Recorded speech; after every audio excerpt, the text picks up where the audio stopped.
여러분이 탐심과 관련해서 기억해야 될 게 뭐냐, 이 탐심이라고 하는 이 바로메타를 가지고요, 이 탐심을 가지고 자기 자신의 영적인 상태를 점검할 수 있다는 것입니다. 이게 무슨 말씀인가 하면은 구약 민수기 11장 4절부터 한번 보십시오.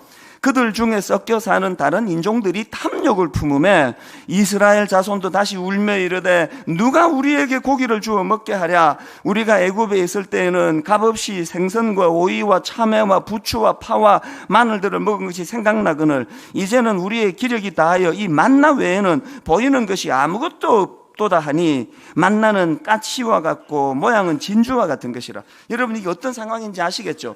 홍해를 건너서 이스라엘 백성들이 목적지 가나안을 향해 가는데 지금 광야를 지나고 있습니다. 하나님이 만나를 내려주시는데 맛있는 것도 한 번, 두 번이지 계속 그것만 먹으니까 이제 물리는 거예요. 그래가지고 이 이스라엘 백성들이 그 애굽에서 먹었던 그 생선, 오이, 참외, 부추, 파, 마늘 막 이런 게 생각난다고 왜 이렇게 하나님은 단조로운 것만 주시느냐고 그렇게 불평을 하는데, 중요한 건 뭐냐, 그 불평에 대해서 하나님이 좀 오바를 하시는 것 같아요. 10절을 한번 보세요. 10절 같이 한번 읽어보시겠습니다. 시작. 백성의 온 종족들이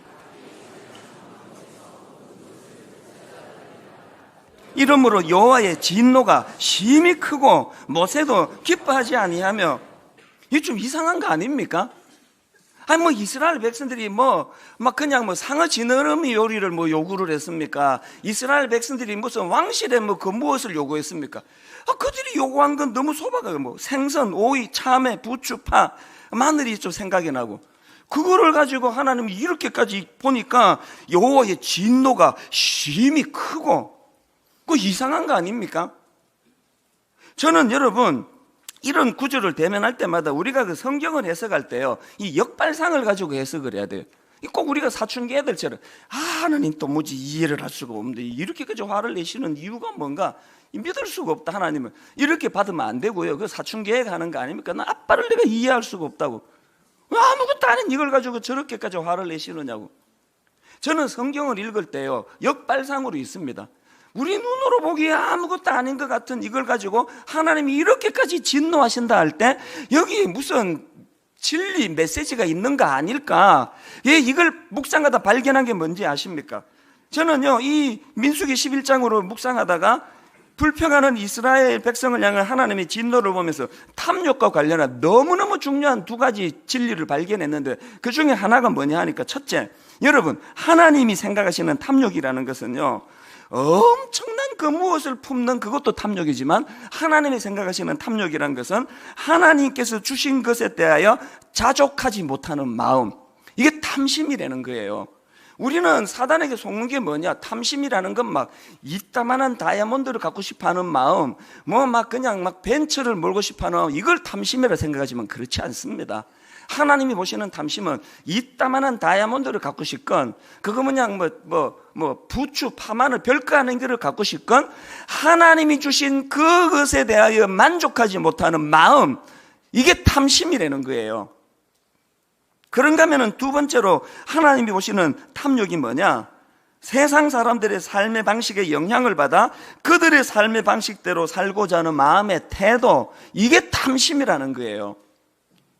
민수기 11장 4절을 다시 한번 보세요. 이런 관점으로 그들 중에 섞여 사는 다른 인종들이 탐욕을 품음에 이스라엘 자손도 다시 울며 이르되 누가 우리에게 고기를 주어 먹게 하라. 이 성경의 기록이 참 재밌지 않습니까? 그냥 눈에 보이는 현상만을 기록한다면은 그냥 뒤에 부분, 이스라엘 자손이 울며 이르되 누가 우리에게 고기를 주어 먹게 하랴, 이것만 기록하면 현상이에요.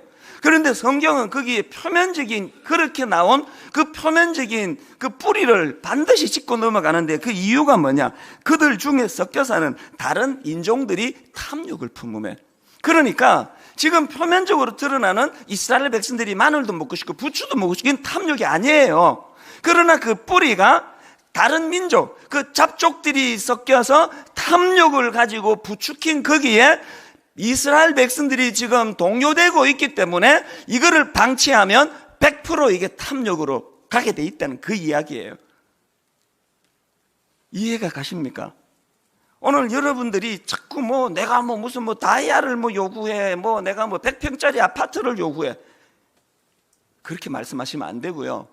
이 두 가지 잣대로 점검하셔야 돼요. 나는 지금 하나님께서 주신 것에 대하여 자족하는 마음이 사라지는 거 아닌가? 나는 지금 세상 사람들의 삶의 방식에 영향을 받아 거기에 지금 자꾸 마음이 지금 그 움직이고 있는 건 아닌가? 하나님은 네가 지금 탐욕에 빠졌다라고 말씀하시는 거예요. 그 여자분 이야기 자꾸 해서 죄송하지만요, 그 여자분이 마음속에서 그 결혼을 했더니 무능한 남편을, 내 소설을 써본 거예요. 무능한 남편을 만났어요. 이 돈을 못 벌어와요. 난 돈을 펑펑 쓰고 싶은데, 그래가지고 그 두 남편 죽이고 시어머니 죽이고 보험금 타낸 거 가지고 이 여자가 한 거 다 보셨죠? 백화점에 가가지고 하루에 막 수백만 원씩 돈을 쓰고 2천만 원짜리 자전거를, 산악용 자전거를 타고, 그리고 또 겨울 내내 스키장 가서 스키 타고, 이 여자가 가지고 있는 근본적인 문제의 출발이 뭐예요? 우리가 어떻게 하면 이 무서운 여자와 같은 탐심의 자리로 빠지겠습니까? 하나님이 오늘 내게 주신 내 아내, 내 남편, 이 여자가, 이 남자가 그냥 마음에 드는 거 하나도 없고, 이 도대체 내가 왜 이런 사람과 결혼했나, 그런 마음이 들 때마다 하나님 앞에 하나님이 주신 소중한 선물인 줄로 내가 자족하기를 원합니다. 아이들을 보면은 마음에 드는 거 하나도 없잖아요. 옆집 애들은 저렇게 그냥 공부도 잘하고 말도 잘 듣는데, 애라고 낳아 보니까 이게 도대체 누구 닮아가지고 다 자기 닮았는데, 그럴 때 그 아이조차도 자족하면서 품고 사랑하고, 이 아이는 올리브 나무다, 반드시 변화된다, 늦게 자라지만 반드시 열매 맺는다, 이 자족하는 마음으로 그 아이들을 품고 사랑하지 않으면 그게 탐욕이라는 거예요. 오늘 여러분은 여러분의 삶에 이 자족이 있습니까? 디모데전서 6장 6절, 그러나 자족하는 마음이 있으면 경건은 큰 이익이 되느니라. 진리는요, 뭐 어떻게 심각하고 복잡한 데 있지 않습니다. 제가 종종 인용하는 빌립보 4장 11절 마찬가지 아닙니까? 내가 궁핍함으로 말하는 것이 아니니라 어떠한 형편에든지 나는 자족하기를 배웠노니 나는 비천에 처할 줄도 알고 풍부에 처할 줄도 알아 모든 일 곧 배부름과 배고픔과 풍부와 궁핍에도 처할 줄 아는 일체의 비결을 배운노라. 중요한 건 그 다음 13절이에요. 그런 능력이 어디서 나타나느냐? 내게 능력 주시는 자 안에서. 이게 복음의 능력 아닙니까? 그런 어떤 상황에서든 그 여자와 같은 탐심에 빠지지 않고 내가 자족할 수 있는 힘이 내게서 나오는 게 아니라 내게 능력 주시는 자 안에서. 이게 복음이에요. 저는 지난주에 그 세상을 떠난 싱가포르의 그 초대 총리 리콴유 총리에 대한 기사를 읽으면서 많은 생각을 했습니다. 이분이 4년 전에 미리 유언을 남겼대요. 내가 죽거든 지금 사는 집을 절대 기념관으로 만들 생각을 하지 말고 헐어버리라. 뭐 많은 이유가 거기에 담겨 있겠지만 그 자체가 인상적인 거 아닙니까? 절대 헐지 말고 기념관으로 만들어라. 이게 인간의 본능일 텐데. 그 다음 기사가 더 기가 막혀요. 그렇게 리콴유 총리가 허물어버리려고 한 그 집이 총리 취임 전부터 살았던 75년 된 낡은 집이어가지고요, 기자가 가보니까요, 집이 얼마나 낡았는지 안 허물어도 저절로 허물게 됐더라고요. 저절로. 이게 여러분 60년 총리 지낸 사람의 모습이라고 한다면, 저는 이분이 뭐 크리스찬인지 아닌지 모르지만 적어도 한 가지, 이거 우리 부끄러운 거 아닙니까? 이 목사로서 이게 정말 이거 우리 부끄러운 거 아닙니까? 복음의 능력을 이분이 아는지 모르는지 모르지만 이런 기사를 내할 때마다 우리 자신을 부끄러워해야 되는 거 아닙니까? 결론을 맺으려고 합니다. 저는 오늘 이 설교를 준비하다가요, 제가 중고등학교 시절에 그 건전가요처럼 그렇게 흥얼거리지던 노래 하나가 오랜만에 떠올려졌는데요, 아마 제 또래분들은 이 노래 굉장히 그 인기를 얻었던 소풍 같은 데 가면은 자주 부르던 노래라는 기억하실 거예요. 내가 살고 싶은 집은 작은 초가집 아닌데, 이게 내가 살고 싶은 집은 작은 초가집, 내가 먹고 싶은 것은 군 옥수수, 욕심 없는 나의 마음 탓하지 마라, 사람들아 사람들아. 와와와. 아하. 2절 가사가요, 나 이게 복음 성가인가 착각할 정도예요. 2절을 들어보세요. 힘들겠지만, 내가 입고 싶은 옷은 하얀 저고리, 내가 갖고 싶은 책은 작은 성경책, 욕심 없는 나의 마음 탓하지 마라. 사람들아 사람들아. 오늘 우리가 잃어버린 게 이거 아닙니까?